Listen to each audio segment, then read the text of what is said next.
All right, Lagos, let's get into the marketplace tonight. On the marketplace, we'll be talking about Nigeria's consumer goods sector and, well, taking a look at 2026 report from Vetiva Capital Management. And joining me to give great insight on that is Motunrayo Sowunmi. She is a consumer goods analyst with Vetiva Capital Management. Good evening, and good to have you with me.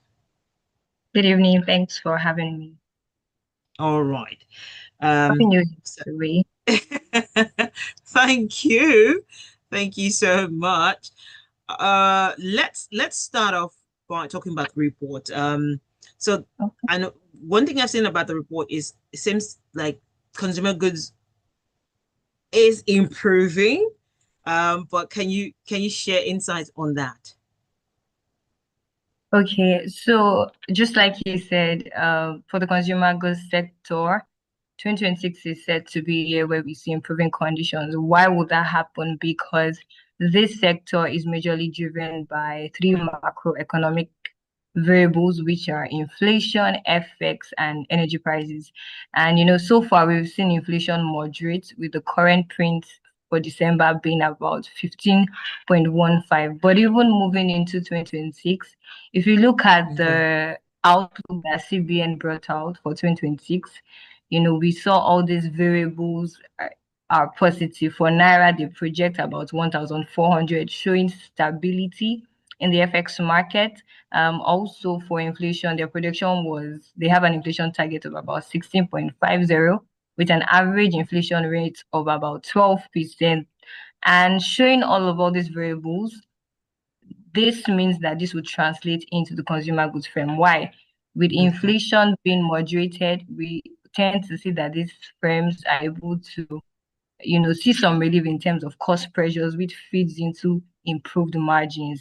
FX too, due to the stability in FX that we will see in 2026, that will also lead to them, that would also lead to a decline and, some relief in their production costs as well as FX losses. So it will not be a case like we saw for the prior years where they recorded a lot of FX losses. So yes, 2026 is going to be a year where we continue Quote to see this unquote. condition improve. Yeah. All right, all right.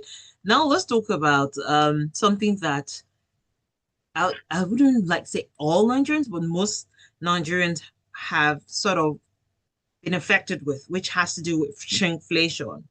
Can you talk more about that for us?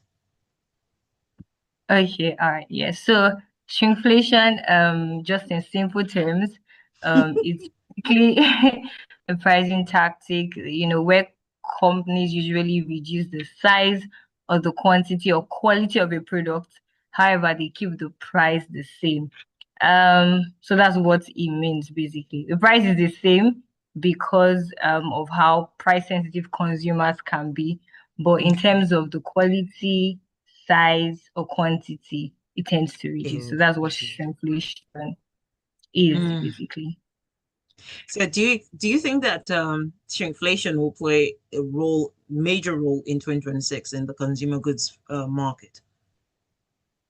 Okay. One thing that we expect is that, just like I said, any further price increase in 2026 will be a no for consumers because they've come Okay. from constant. I mean, there's been a lot of pricing actions by this firm in previous years.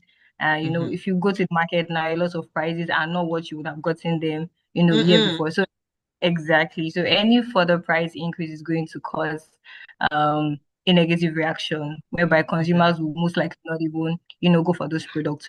So just like I said, they would most likely keep prices the same.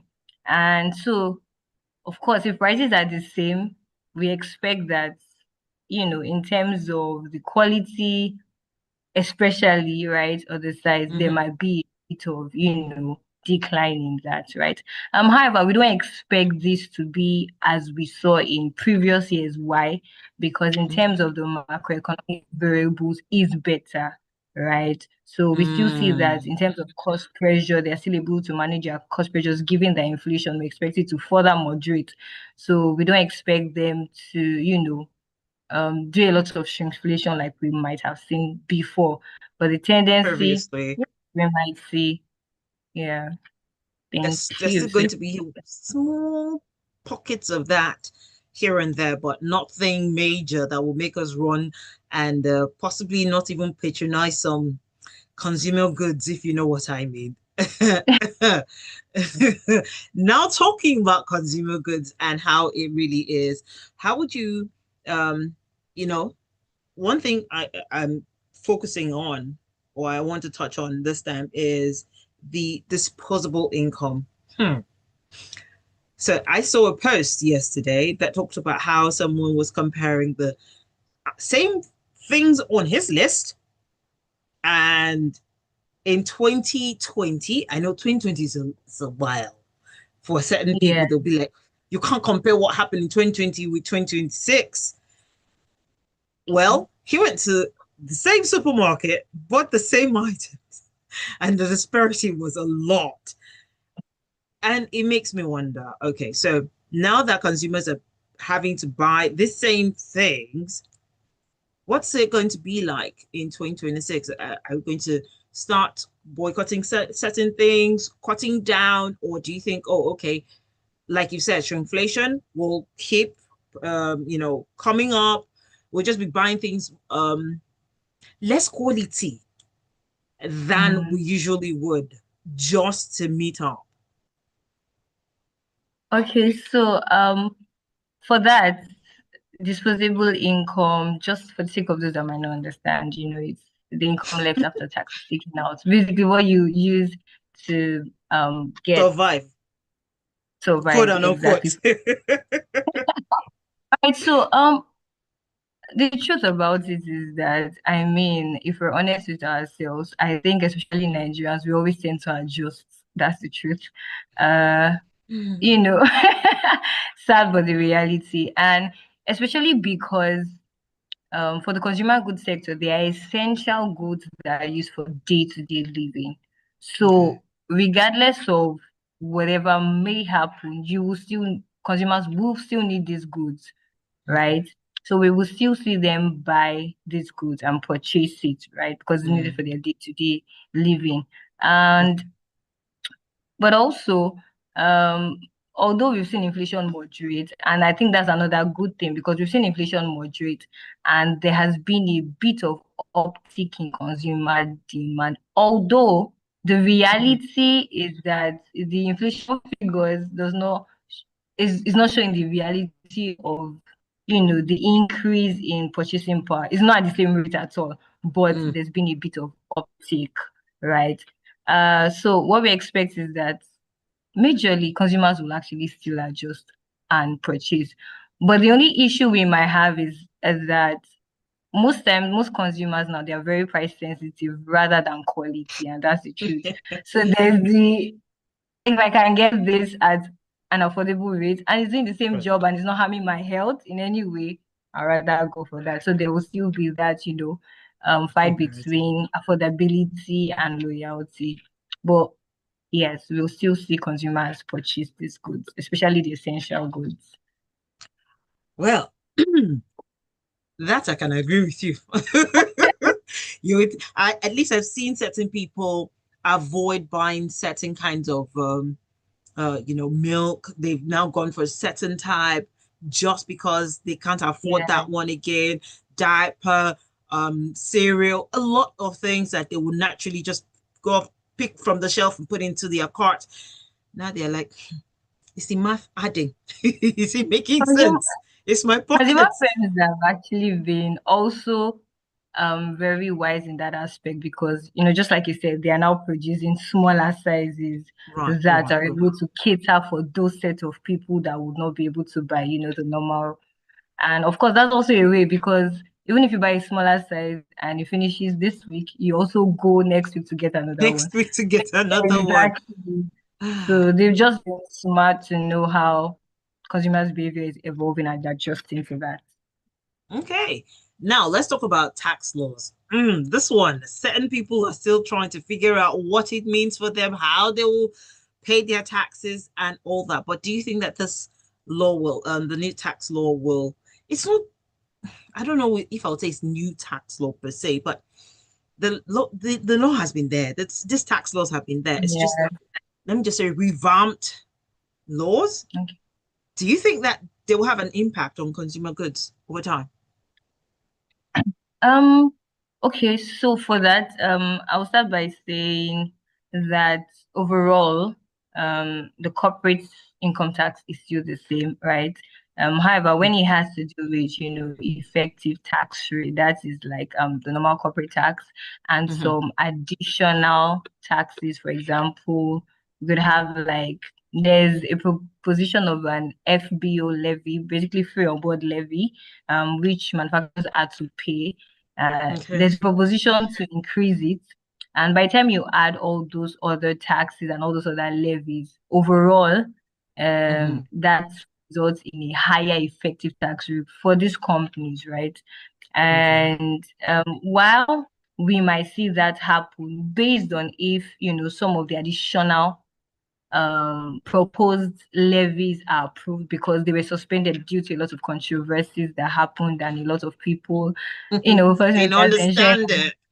We are going through a Mm. lot already in this sector. We don't want additional exactly, additional. Yes, so it's suspended for now. But if we tend to see them finally implement that, we will likely see that as a downside risk, to the Okay. consumer firms. Although we'll still largely see them do positively well. And even with the new tax laws, there are a bit of benefits that they could take advantage of. For example, there's something called the Electronic Development Tax Incentive, and it applies to some sectors like the manufacturing sector, the Mm-hmm. mining, renewable energy.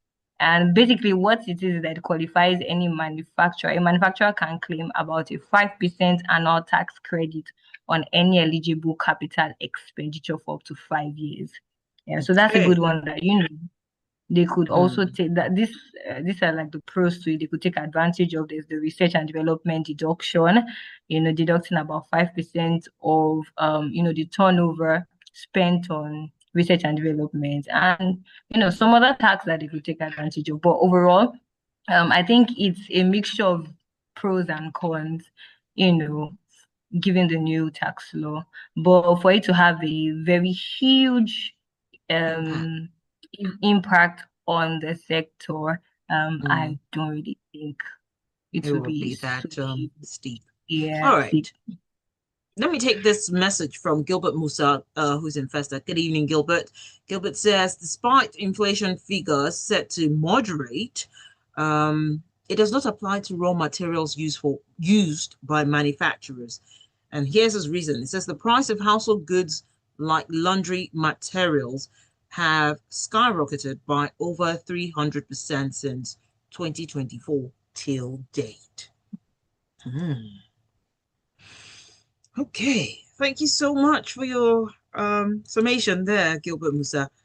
Uh, I will share this with you, and this is as a result of people who are looking to improve on their portfolio, quote unquote. They're looking at Okay. how they want to be financially, what's the word I'm looking for now? Well, they want to be financially stable, but looking at where they need to put their monies.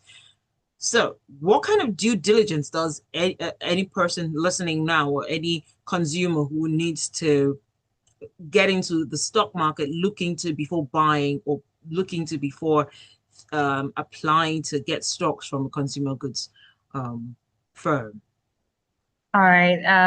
I love this question in particular because last year we saw a lot of people going into the equities market buying stocks just Oh, because they okay. had a lot of things without doing proper due diligence, which shouldn't be. Ah, And so days, and you know how volatile the equities market can be.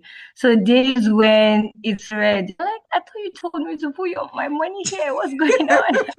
Right. So just to answer the question, I think the very first thing is do your research, understand what right, this business does, understand their business operation, what they right. do, how they make their revenue, their costs. Do they have initiatives to ensure that, they are able to manage their costs? Are they exposed to a lot of FX debt? And the valuation of these companies too, and also their balance sheet strength, right? And just understanding the fundamentals is extremely important if any investor, will invest. And of course, at Vetiva Research, our website, www.vetivaresearch.com, we cover all of this, give you timely insight as to how these companies perform, their financial performance, explain it in a way that is easy for you to understand and make decisions. Yes, Right, and right. another thing which I believe is important too is understanding how liquid these stocks are. Also, do your due Okay. diligence to that, because sometimes people invest in a stock and of course the share price goes up, but unfortunately it's hard to sell. So your money is Um, sort of stuck there. just Exactly. So just having to, do this and do this due diligence and not just invest in based on emotions blindly. is better. Exactly.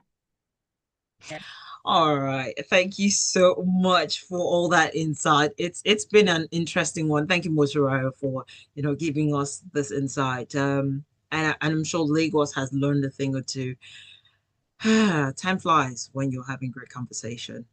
But before I let you go, how can people reach out to you if they have further questions they need answers to? The website that they can just reach out, or social media handle.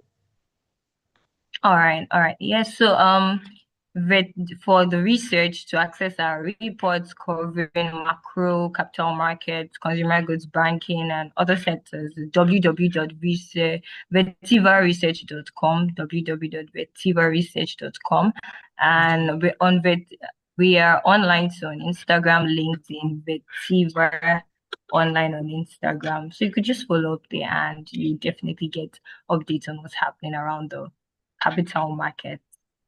Hmm. Lagos, one thing I'd advise is get a financial manager so you do not make errors. You do not, invest emotionally.